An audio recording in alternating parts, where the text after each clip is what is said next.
Olá, estamos de volta com Visão Trabalhista em Entrevista, hoje conversando com o Neto, que está explicando um pouquinho para nós um pouco do motivo que levou a essa ação dos trabalhadores em relação à Volkswagen para investigar a cooperação dela com a ditadura, e ele também está nos explicando que não foi só a Volks, foi um conjunto de empresas, havia uma sistemática. E no último bloco, o Neto citou um pouco da história da própria Volks, que mostra para a gente que uma cultura autoritária, uma cultura militar, um jeito determinado de lidar com os trabalhadores está no cerne da história.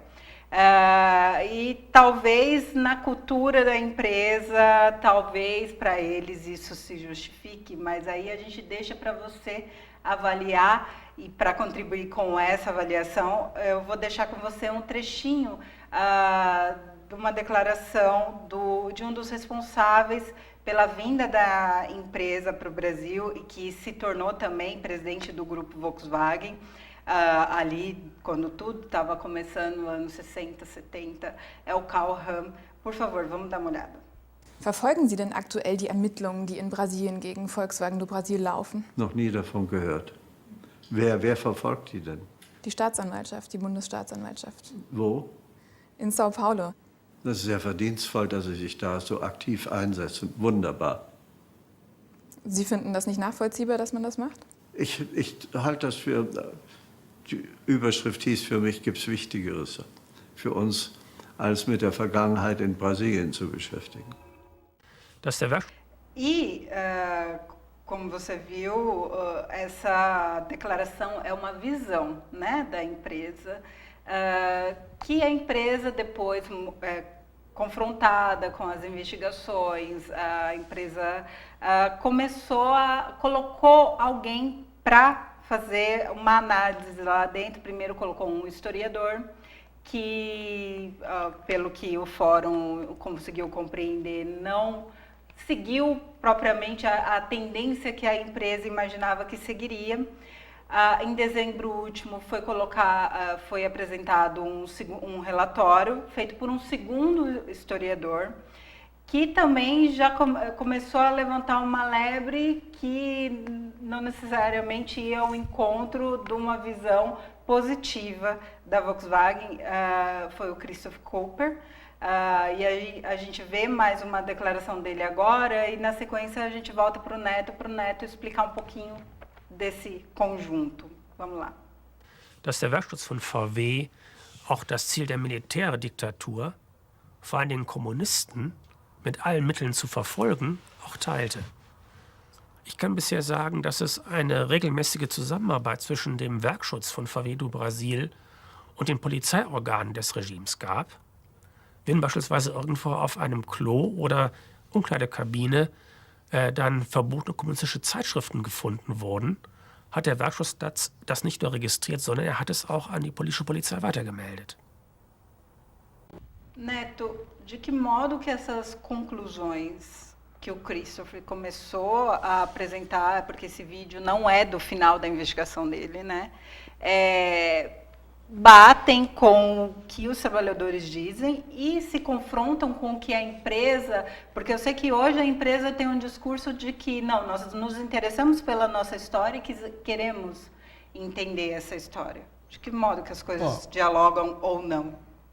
É o seguinte, os dois trabalhadores que a Volks contratou, o primeiro, que é o Manfred Krieger, que caiu dia 2 de novembro de 2016, e esse novo contratado dia 3, que é o Christopher Cooper,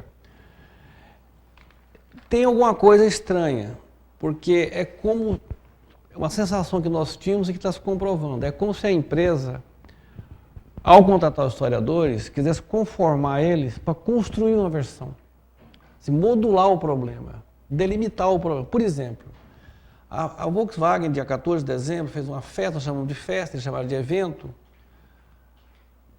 Pediriam desculpas, colocaram uma placa. Mas a placa que eles colocaram lá na Volkswagen, até o Bolsonaro assina. Qualquer idiota assina aquela placa. As vítimas da ditadura. Uma coisa genérica. Né? As que tomaram chuva. Não quer dizer nada isso.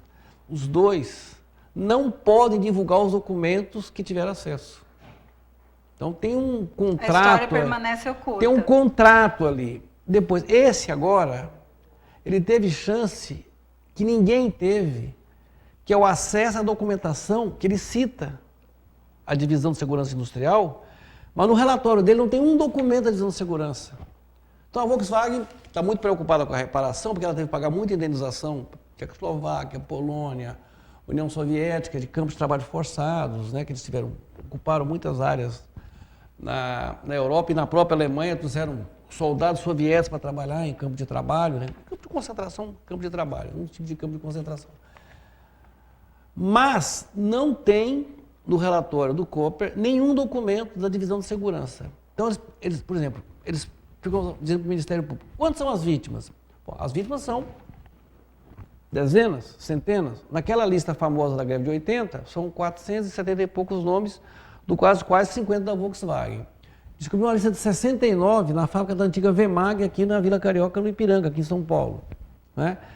Quer dizer, quem tem a lista é a Volkswagen. Então, não é possível esse inquérito ser concluído, por bom termo, se a Volkswagen não abrir seus arquivos. Quer dizer, a Volkswagen pegou a mesma coisa dos militares brasileiros, que não dão acesso aos seus arquivos.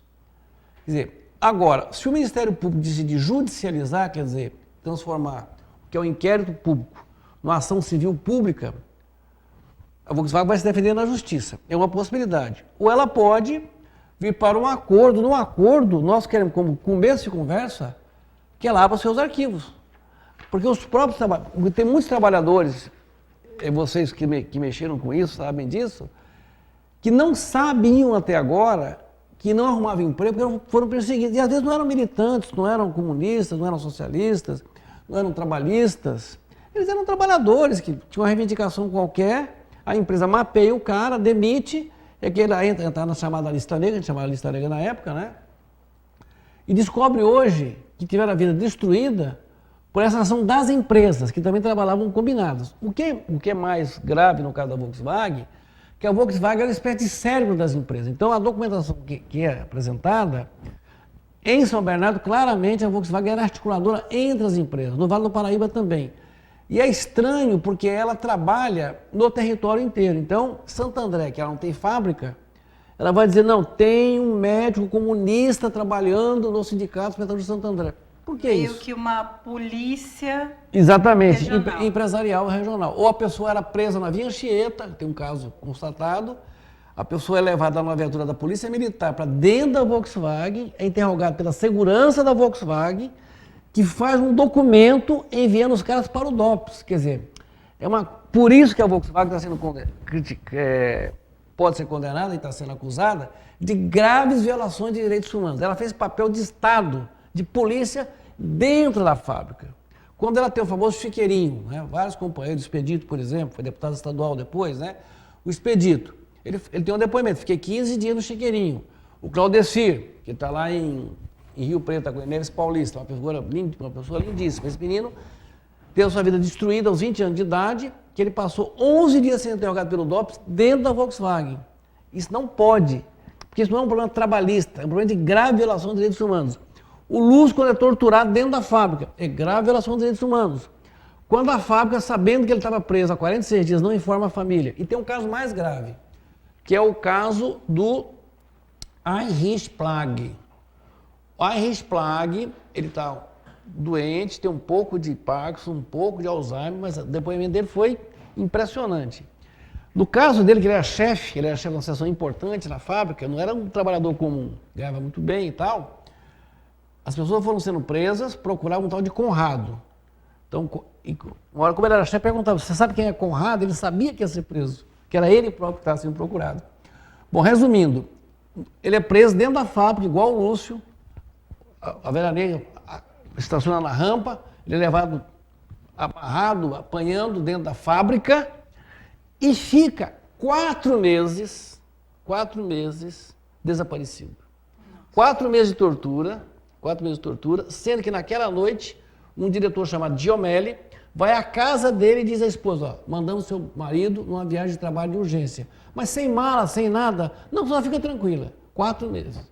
Essas esposas conseguiram localizar seus maridos porque entraram com pedido de seguro de vida.